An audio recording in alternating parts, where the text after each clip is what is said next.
Alright, so in the first video we talked about how to create a percussion section for this ensemble arrangement of Axel F. And now we're going to talk a little bit about the probably the next harder, if you're going by levels, this would be a little bit harder than doing the percussion. But again, just like with the percussion, it's scalable. You can make it as easy or hard as you want it to be. And this is the bass line, or the the riffs, the chord strumming, whatever you want to think of it. In the actual Harold Faltermeyer composition, there's really, I mean, first of all, it's an F minor, not E minor. I went ahead and transposed it to E minor because it's an easier key for us to play in. But there's really just this riff that's. Now, let me do that again.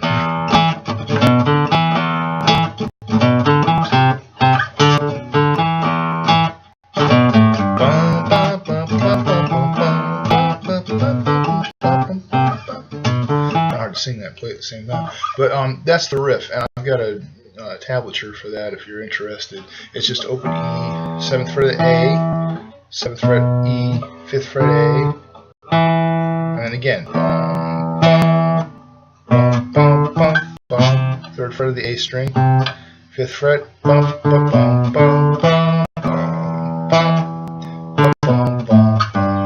again, look at the tablature if you're interested in that. Now, that's probably more intermediate, more difficult, along the scale of intermediate to difficult for the people interested in that. The simplest thing you could do to do the bass line is just simply use these three notes: E, C, and D. These are all on the 5th string. It's the 7th fret, 3rd fret, and 5th fret. Most of you will have dots on those frets, so you can use that. And again, you can make this as simple or hard as you want to. You can simply go bum bum bum bum bum bum bum bum bum bum bum bum bum bum bum bum. Again, I'm trying to sing and play at the same time in a different key. But anyway, yeah, or you can go bum bum bum.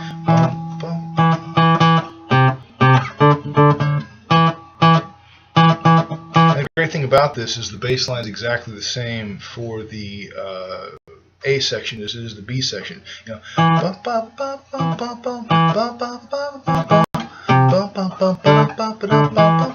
and we'll talk about the other options with that. Now, if you want to get more fancy than that, you can make 5th chords with each of these notes. I have an E5 chord,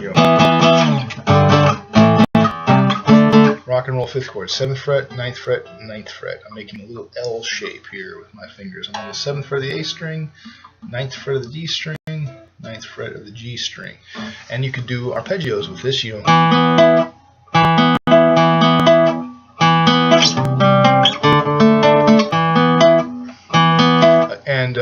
and for the B section, if you're doing this, you could start strumming.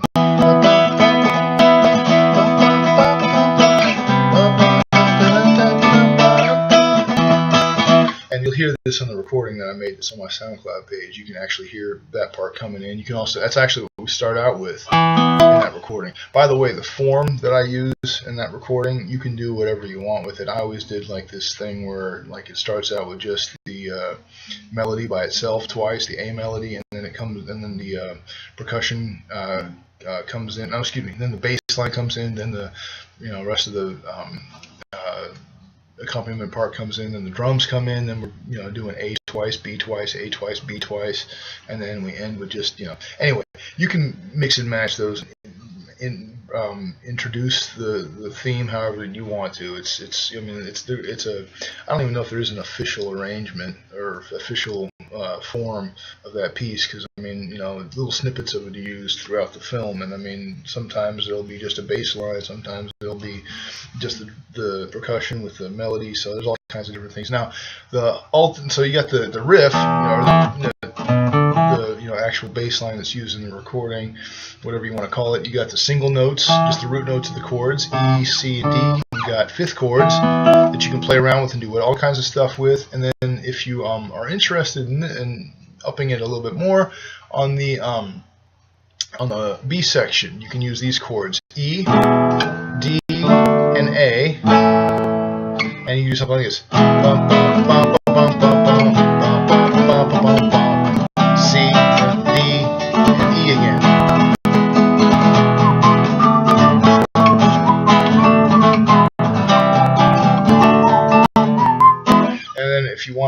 try this, you can also do this when you get to that C chord. You could slide up 2 frets and make a D sus4 chord here, a C shape, but you get this F sharp and this G ringing out against each other. That's really cool. As well as a D and an E ringing out against each other. So bum, bum, bum, bum, bum, bum, bum, and then you could even go up to this 2 more frets to this position here. The only problem is if you do this E chord, not this open E chord, but this one, excuse me, you want to be real careful that you're muting the G string. I'm laying my second finger so that it's touching the 3rd string, and thus muting it, because if I don't do that, I'm going to get this. I'm going to get this G sharp and a G natural ringing out against each other. That's really going to clash with the underlying harmony. So,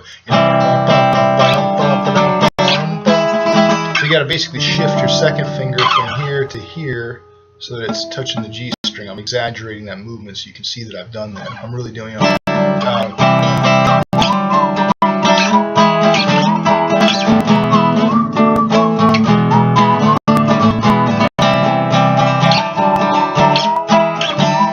Again, you can do all kinds of fun stuff with that. That's just for the B section, though. For the A section, you want to go right back to.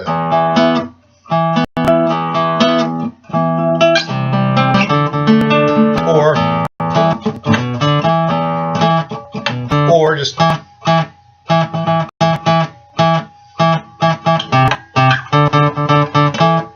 whatever you want to do, whatever your pleasure. And again, if you listen to the recording, you'll hear all this stuff in there. It's also panned so that there's different stuff in different speakers. So if you kind of play around with the panning, pan left or mostly left or hard right or whatever, you'll hear different stuff being accentuated, and you can kind of get an idea from that what all is in there. All right, and then we're going to move on to the melody in the next video.